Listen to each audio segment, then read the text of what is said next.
In the heart of a turbulent 10th century Persia, a boy was born who would illuminate the future of medicine.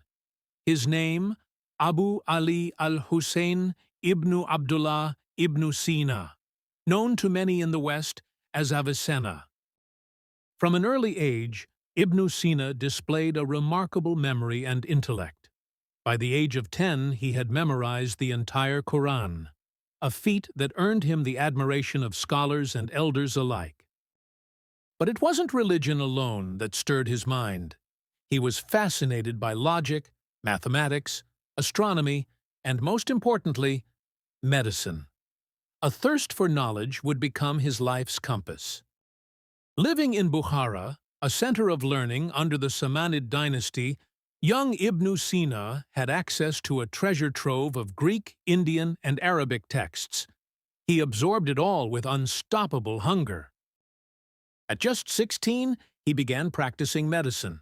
He claimed it was easier than mathematics or metaphysics, and soon his reputation as a brilliant healer spread beyond the walls of his city. His fame reached the royal court when he cured the Samanid ruler from an illness that baffled court physicians. As a reward, he was granted access to the royal library, a vast collection of rare books. Within that library, Ibn Sina found his true calling, not only to practice medicine, but to elevate it.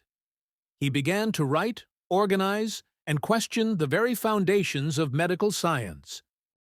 The political upheaval of the time forced him into a life of wandering. From city to city, court to court, he carried with him only what mattered: his mind, his notes, and his mission. Despite hardships and imprisonment, Ibn Sina continued his work. He wrote over 450 books and treatises, although only about 240 have survived.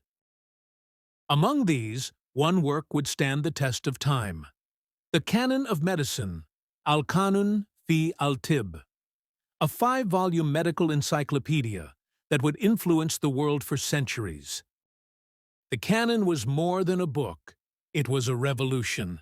It systematized all known medical knowledge of the time and introduced original insights into diagnosis, treatment, and pharmacology.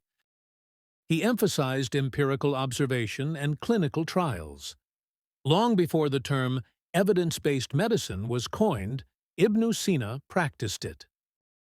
The canon described contagious diseases, the importance of hygiene, and how emotions can affect physical health, ideas that were far ahead of his time. Translated into Latin in the 12th century, the canon became the standard medical textbook in European universities for over 600 years. At the University of Montpellier, Bologna, and even in Renaissance Italy, future doctors learned medicine through the words of a Muslim scholar from the East. But Ibn Sina was more than a physician.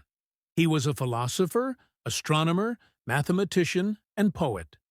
His mind spanned the full spectrum of human inquiry. He believed in the harmony of the body and soul.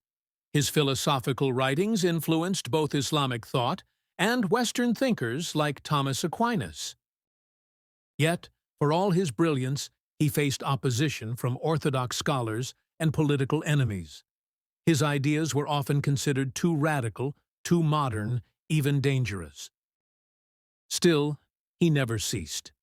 Even while imprisoned, he would write, using charcoal on prison walls, ink made from herbs, anything he could find. His discipline was rooted in purpose. For Ibn Sina, knowledge was sacred, and to heal was not just science, it was a divine act. He died at the age of 57 in Hamdan, Iran, a life relatively short, but immeasurably impactful. Even centuries after his death, European medical schools swore by his teachings. In some institutions, graduation was impossible without mastering his canon. Today, the world remembers him not only as a Muslim physician, but as a universal thinker whose ideas transcend faith, geography, and time. In modern Iran, he is a national hero. In the Muslim world, a symbol of Golden Age intellect. In the West, a pioneer of modern science. His portrait hangs in the Hall of Medicine at the University of Paris.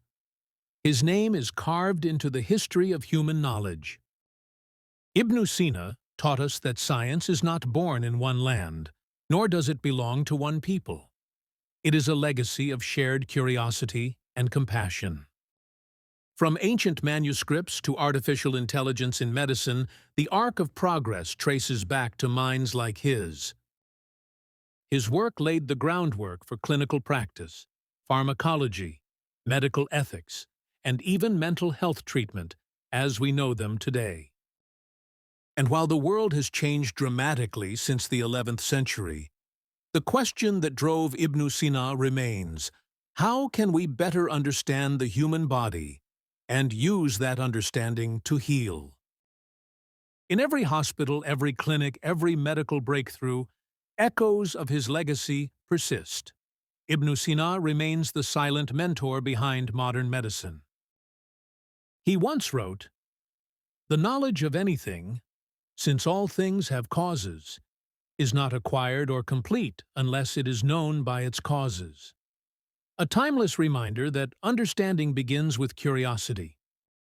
This is the story of Ibnu Sina, a boy from Bukhara, a prisoner with a pen, a doctor ahead of his time, a light from the East that still shines.